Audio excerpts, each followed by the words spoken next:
Эскилиги эбак жеткен Казыбек жеткинчек бала бакчасын жылына жамап бүтөгөнү менен анда майнап чыкпай абалы айласыз абалга кептелди. Буга чейин бул имарат оорукана катары пайдаланылып, кийинчерээк бала бакчага берилген. Мында тарбиялануучулар үчүн шарттар дээрлик жок. Санитардык абалга да жооп бербейт. Санпиндин талаптарына азыр кээ бир немелери мындай талаптарына жооп бербей калат.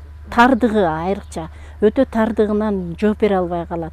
Могу жерде балдар ойной турган аянтчалар дагы жооп бере албай калат. Ушу 3 квадрат метр керек болсо, бул жерде азыр биздин балдарга 1 квадрат метр болот го деп мен болжолду эсептеп ойлойм да. Өзгөчө кырдаалдар министрлигинин адистери имарат пайдаланууга жараксыз, авариялык абалда деп чечим чыгарган. Бирок буга карабастан айылда бакчага ылайыктуу башка имарат жок болгондуктан 120 бала ушул кооптуу жайда тарбияланууда. Дагы 350-гө жакын бала кезекте турат. Айлели бийликтегилердин эшигин каккылап жүрүп, 3 жыл мурун өкмөттүн бюджетинин капиталдык салымдар беренесинин эсебинен 3 миллион сом бөлдүртүп алышкан.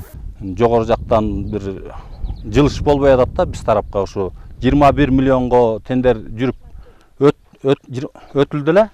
Анан эми буга чейин мынакети 3 миллион сому ишке кирди, калганы келбей атат да. Биздин айылга чындыгында бала бакча аябай көйгөй да. Бирок жаңы бала бакчанын босогосун аттайбыз деген бакча жамаатынын айыл элинин кубанычын ташкап, пайдубалы түптөлгөнү менен курулушу андан ары уланган эмес. Учурда бөлүнгөн 3 миллион сом каражаттык жумуштун калдыктары жүрүүдө. Эми качан каражат бөлүнүп, курулуш улаанары али белгисиз. Айылдын атынан, бала бакчанын кызматкерлеринин атынан, ата-энелердин атынан бирок деген жооп эме деп эле келип атты да буга чейин деген.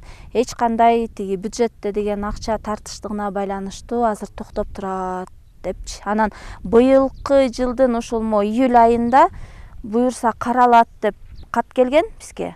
Бирок ал азыр жооп келе элек да ошо боюнча токтоп турат. Иш токтогондон бери айыл тургундары жогору тараптагыларга кат жөнөтө берип, жарыттылуу жооп ала албай келишет. Аргасы түгөнгөн айылдыктардын жогору тараптан үмүтү өчпөй, балдардын келечеги үчүн шарт түзүлсө деген тилектери күч. Антпесе күз менен кайра эле авариялык бакчанын имаратына күн түшмөй башталат. Ильязбек Балташев, Гулира Туратбекова, Даниэль Эралиев, Нью ТВ, Нарын облусу.